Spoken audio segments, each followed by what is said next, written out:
Bueno, tenemos aquí al pastor Franco Charles de las Bahamas, ¿verdad? Viviendo en Virginia y bueno, también radicado aquí en Texas. Y vamos a estar teniendo una conversación acerca de el liderazgo, entrenamientos, especialmente para líderes y pastores de jóvenes. Entonces vamos a entrar a la conversación y ver esta dinámica, ¿verdad? Tan interesante que va a sumar al equipamiento para cada uno de ustedes. Franco Charles, thank you for being here. Thank you. I appreciate you coming. It's an honor. It's an honor to be here once again, recording with you. Once again. All the way from the Bahamas, but really from Virginia, right? Yes. How long have you been out there?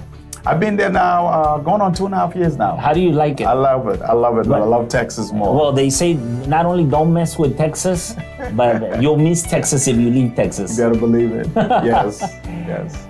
Pastor Franco, we are going to be talking about not only leadership training, but the challenges that young people face today in leading young people. So it's not the same thing, young people today, than 20 years ago when maybe you were a youth pastor. What do you see right now in the challenges that young people are having and the challenges that youth leaders have with this generation today? That's a good question, Pastor Charles. One of the major challenges that I found that individuals, not only just young people, but even leaders in themselves that are becoming leaders that was once young, is relevance. They're trying to find that relevance, that place, that space where they can grow and become effective leaders.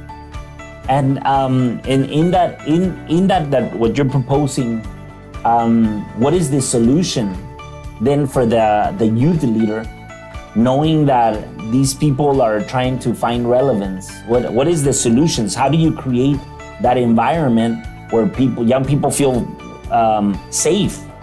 You know, when you look at it, most leaders, especially youth pastors or individuals that are working with young people, they feel as though they need to be hyped. They feel as though they need to compromise. Young people are not looking for that. This generation is looking for leaders that they can follow, that can be an example for them. I would say start from being an example. Okay, well, that's really good. But I guess the question is, an example of what? An example of what true leadership looks like. Not only just biblically, but how does success looks like? What does development looks like? You know, when God designed us, He designed us to win. What does winning look like? And that's what young people are looking for.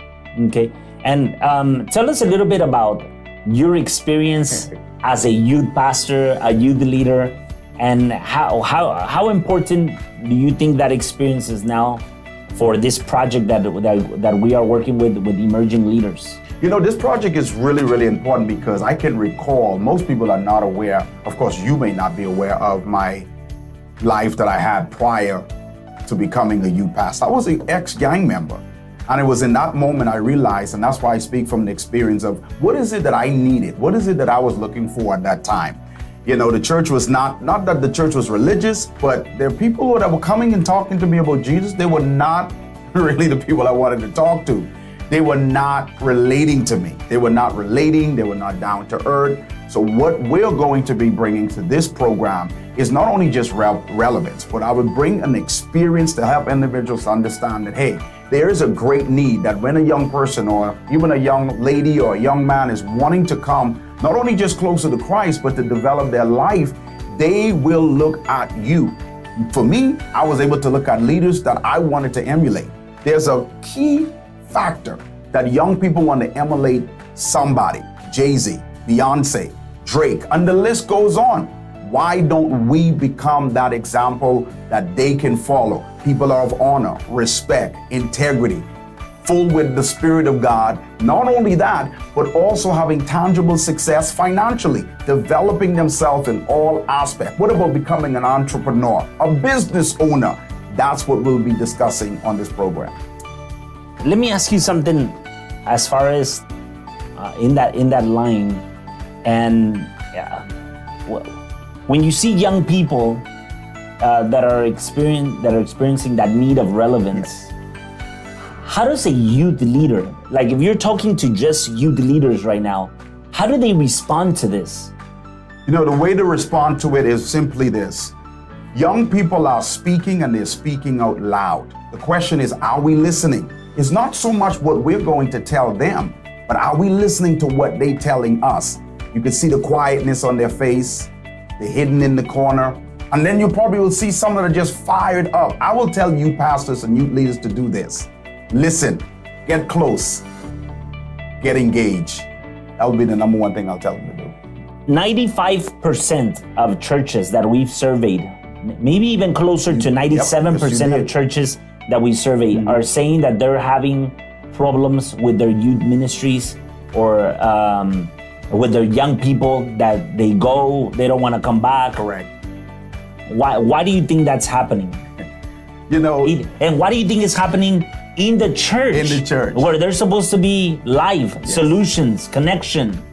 I can say that the programs are boring, but they're not. Once again, we all were young. And I don't think we have stopped being young. We have the answer when we look deep down on the inside, and it's simply this. When you were young, what is it that you were looking for? Not much has changed.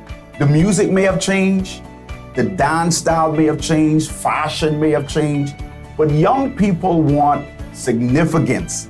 We are responsible to create an environment where they feel valued, help them discover their gifts, their talents. That allows them to fit in the environment that they're in. And once we begin to do that as leaders, we'll find that young people will want to be in the place that we're creating for them. We did a survey, Pastor Franco, on what young people are thinking. Whoa. And we asked them this question: What's wrong? Why young people are leaving? We've asked youth leaders, youth pastors, kids. We've asked the questions, and many of them are saying that in the church and even in youth groups, the right conversation is not what's being taught. Correct. Or the right topics. They're saying they want to hear other topics. Yes, thank God for the Apostle Paul, thank God for Peter, thank God for Jesus. But how do we bring that to reality, into a practical mode where we can talk about dating, where we can talk about sexuality, where we can talk, how do you introduce these topics that young people are looking for? Because this is their everyday challenges that they're having in schools, in the university, even young married couples. They're having these challenges. How do you introduce the right topic?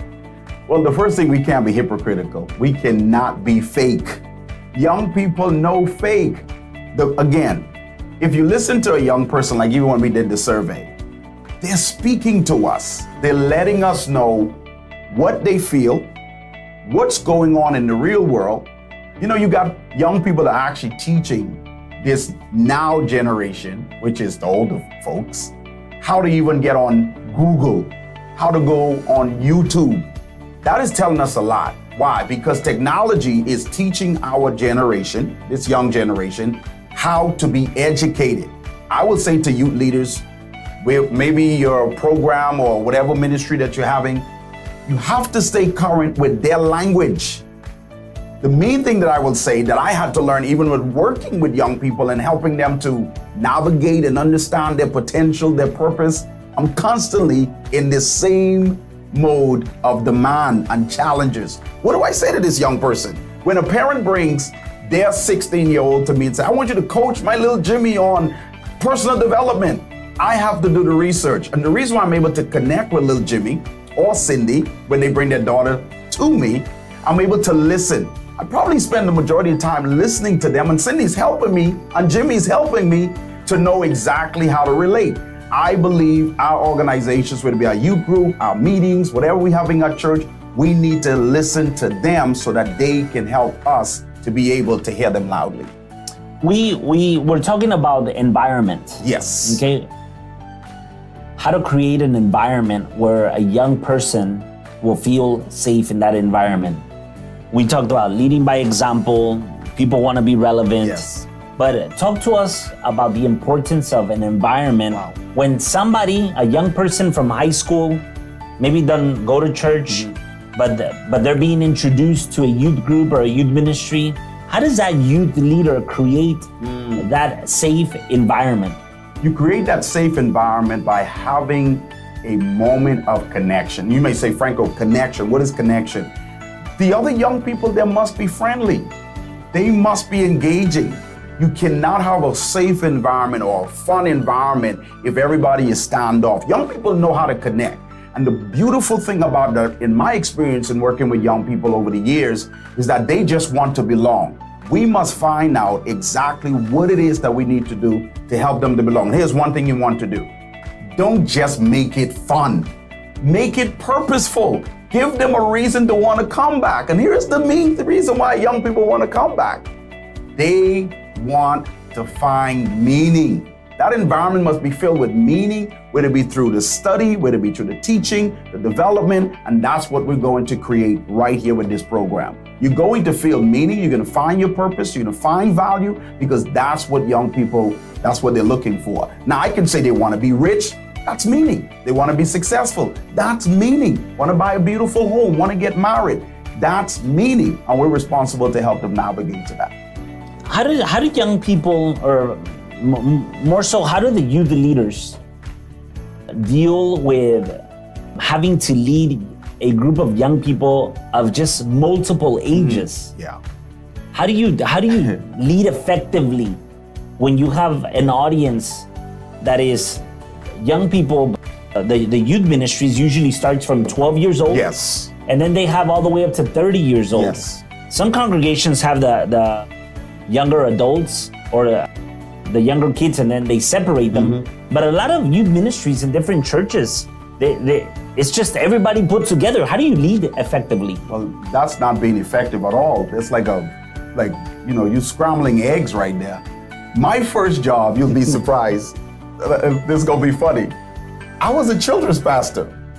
My first job at the first church I worked at, right here in Houston, I was a children's pastor. I had 160 children that I had to really attend to every Sunday. And of course, during the midweek, I had different programs. Then, before that, I was a youth pastor for 2.5 years in the Bahamas. Now, it varied. You have to be passionate. You thought I was going to be skillful. Skill will come later. You must develop passion first. Your passion will give you creativity. Your creativity will give you the insight of what you need to create. And the third thing I started building was a team.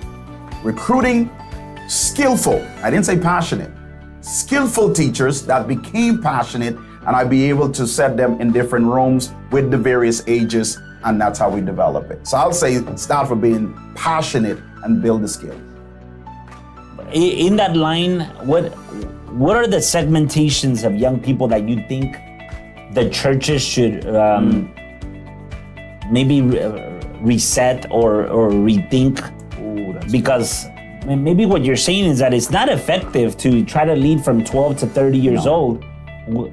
Most youth leaders right now, they're watching and they're saying, wow, man, I mean, I've been doing this for 5 years wrong then.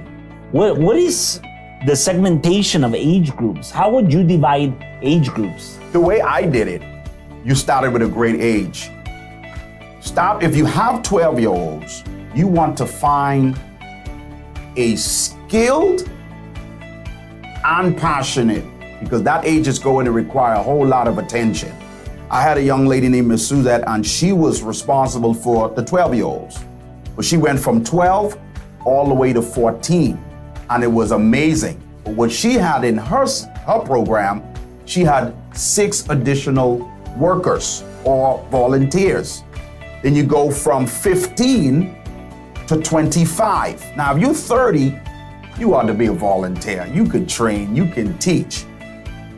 The total for a team is between 5 to 10. Once you hit that total, you want to now break out into groups. I will say know your numbers, recruit the right people, and that's how you divide it. But you cannot put them all together because the language is going to be totally different. How important do you think a program like this, Emerging Leaders, is important for the church, important for the youth leader? How important do you think this is? Pastor Charles, is so important that I would have changed my entire schedule to be a part of this program. When you brought this to my attention, not because you brought it to my attention, it resonated with me because we're losing our generation. Young people, not everywhere, but I'm telling you, there's a large gap where so many of them are not knowing their purpose, because I get the update all the time. They're not knowing exactly what needs to get done. The suicide rate has increased simply because of frustration, and they don't know what they need to do with their lives. So they're finding themselves getting into stuff that can be abusive, and they find themselves becoming depressed. If you hear my passion, don't you? They find themselves not knowing what life will bring to them. So a program like this will help them to get direction, will help them to navigate their life, be in a safe environment as they receive not only just personal development, but as they grow in all that God has intended for their lives. It's very, very important. Can the youth ministries relaunch, reset? Oh yeah, I love the reset. I did it twice, yes. Wherever you are right now, even if you're just getting started, if you've been doing it for years, in fact, I literally have created mastery on relaunch. I will tell an organization, if you've been doing it 5 years, you need to do a relaunch. If you've been doing it 2 days, you need to do a relaunch. Relaunch is a constant thing because you don't want to stay stale. Here's the reason why. Young people will know when you're not fresh. Fashion is changing every single minute, every single moment. We ought to change, not just with fashion, we ought to be changing with the relevance of our language, helping those that are coming into our environment to grow, and we must always be ready to help them to excel and advance to the next level.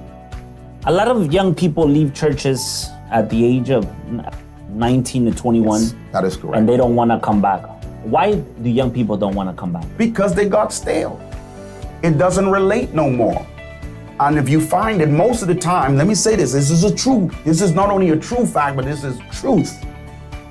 Young people don't want to leave.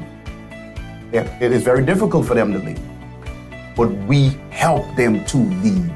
The key is, what can we do to help them to stay? And that's why this program is so important. That's what we're going to do. We're going to provide you with the tools. So not worry about if they're going to leave. We're going to train them so well that they will want to leave, but we'll equip them so well they will want to stay. That will be our passion. Because I can tell you this right now, young people do not want to leave the church. We help them to leave.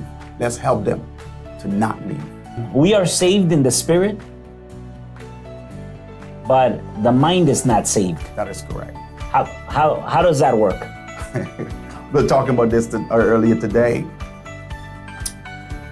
When you come to Christ, obviously you're delivered, you're saved. But your mind, your mentality, it requires work. You know, your mind is like a software. Remember the last computer you had? How many times you upgraded that computer? No, just tell me, how many times you upgraded that computer? In fact, even if you don't upgrade it, it will shut down on you because the computer itself has a built-in mechanism that forces you to upgrade. You might not want to pay that $99 or $50, but it doesn't matter.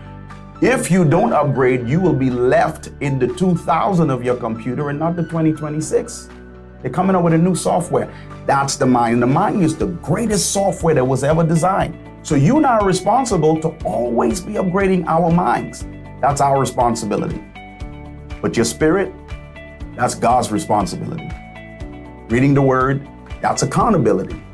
But yeah, you gotta continue to grow your mind. Communication for youth leaders. The importance of communication. I like something you said. I think you said it was not your quote, but you said something about the death of an organization is silence. Awesome, you certainly were listening. When you're building an organization, youth leaders, you're building a program, everybody is getting involved. The death of any organization is silence. The death of any team is silence. So therefore, the death of your youth program, young people coming, is silence. The moment there is no chatter, no noise, real simple. Daughter's playing upstairs, or your son, little baby, for those of you that have kids, and all of a sudden you don't hear anything. Tell me, what would you do? You would run upstairs because you didn't hear any sound. In other words, the lack of sound causes us either to take action or not take action at all. So when you see an organization is losing sound, young people are no longer communicating. It's death. And communication is the lifeline of any organization. Whether it be a youth group, your own personal life, is very, very important. How important is for young people, youth leaders and youth pastors to continue to get development and not just think that because we went through the leadership course at the church 5 years ago. How important is continued education? That's a great question. Your questions are always so great. Ever learning, ever growing. Ever learning, ever growing. Benjamin Franklin said it best. He said the investment in knowledge pays the best dividend. The moment you stop learning, you just die. A leader cannot afford not to keep learning. Somebody said, well, I don't read books. Then you might as well not be a youth leader. You might as well not even be a leader. Because based on the leader's knowledge will determine what you will produce. In other words, as long as you're in leadership and your intelligence or your skill is 50, everyone that gets in contact with you is going to be 50. You can never go beyond the level of your capacity. But if you want people to go at 60, you must upgrade to 60. So we can only reproduce and produce what we are. Development is not even optional. It's mandatory for any person that's wanting to not even just want to work with young people, be in leadership. I would say to a person who's not growing, just leave people alone. Just leave people alone until you begin to develop yourself. That's how important it is. How important it is to have the calling to lead young people, but to actually take steps and pursue and persist and insist in that calling and that deposit that God has given. There's a lot of young people that question themselves, if this is for me? How do you know this is for you? Yes. You talked about passion and you talked about those elements, but how do you see that? Calling and passion, they go hand in hand. It's like a fire burning. You're going to feel it on the inside. I know when I came out of a life of gang violence and I sensed this need to empower people, I needed empowering myself. I needed direction myself, but I couldn't shake it. I couldn't get rid of it. Just like anything, I went to bed with it, and here's how you will ultimately know you're called to it. You will do it broke. You will do it. You think you have $1 million in your account, and everybody probably think you got $1 million, but you only have zero. But you are working this thing like you are literally full of resources. That's when you know passion is real. You can do it even when you feel empty because it fills you. That's passion. That's passion. That's passion. That's calling.